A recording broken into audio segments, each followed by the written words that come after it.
महाराज श्री के चरणों में मेरा बारंबार नमोस्तु नमोस्तु नमोस्तु। समंत भद्र के समान धर्म का डंक बजाने वाले मेरे आराध्य गुरुदेव के चरणों में बारंबार नमोस्तु नमोस्तु नमोस्तु। सभी एलक जी छुल्लक जी के चरणों में इच्छा में। महाराज श्री, मेरी जिज्ञासा है, आप कल बोल रहे थे कि 1 महीने में आए हैं। महाराज जी, आपको तो 1 महीना लग रहा था, पर हमको तो एक एक दिन उंगली पर गिन रहे थे कि महाराज श्री कब अशोक नगर आवे।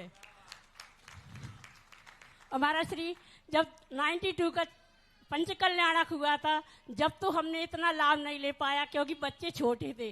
महाराज श्री, अब हमें ऐसा भरपूर आशीर्वाद दीजिए कि हम पूरा लाभ ले सके और कभी युग युगों तक इस पंच कल्याणक को न भूल सके। तुम्हें 1 महीने साल जैसा लग रहा था, मुझे थोवन जी क्षेत्र में 1 महीना 1 दिन जैसा लगा। मन ही नहीं कर रहा था।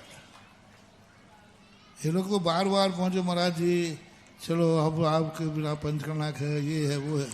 नहीं तो मेरा वहाँ उठने का मन ही नहीं कर। इतना बढ़िया रूप, इतना बढ़िया सुंदरता, इतना बढ़िया साधना, सब कुछ वहाँ अनुकूल, किंचित मात्र भी वहाँ प्रतिकूलता साधना की दृष्टि से दर्शनोदय तीर्थ क्षेत्र आज एक बहुत बड़े साधकों के लिए बहुत बड़ी चीज।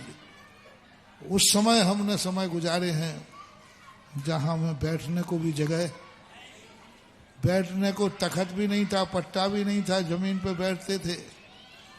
जो है वो तो दिन हम ही ने गुजारे, वो तो हम ही जाना था कैसे गुजारे।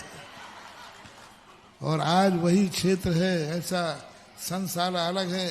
अरे यात्रियों को वे कमरे दिखा दें कि इनमें चौके लगते तो लोग महाराज जी इनमें। और आज देखो क्या ठाठ है, आहारशाला अलग है, धर्मशाला वीवीआईपी, और वातावरण देखो उसका कितना श्रम। और आज तो जो कुछ है 5 साल बाद देखना वह क्षेत्र का जो रूप बनने वाला है।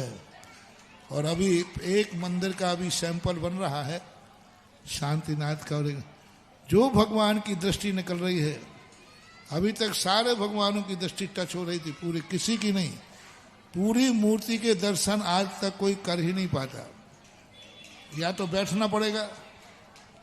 और अब जो मूर्ति का दर्शन होगा सबको, हर व्यक्ति ठार से दूर से ही भगवान के दर्शन करेगा। और जब इतने बड़े बड़े भगवानों की दृष्टि बाहर निकलेगी तो सारा एरिया सुवृक्ष से भर जाएगा। अभी एक मंदिर का मिट्टी के बने हुए हैं। पहले क्या है, ये शिखरें नहीं थी पहले, तो उन्होंने बताया कि पहले मात्र एक कमरा बना था, वो भी मिट्टी का, मिट्टी की चुनाई वहीं की मिट्टी है, वो वहीं के पत्थर वहीं की, ऐसे करके ऊपर पट्टियां रख दी थी, शिखरें नहीं थी। शिखरें सैकड़ों साल के बाद फिर शिखरें बनाई गई, और शिखरें भी उसके ऊपर से बनाई गई, क्योंकि शिखरों की मिट्टी अलग थी और नीचे की मिट्टी।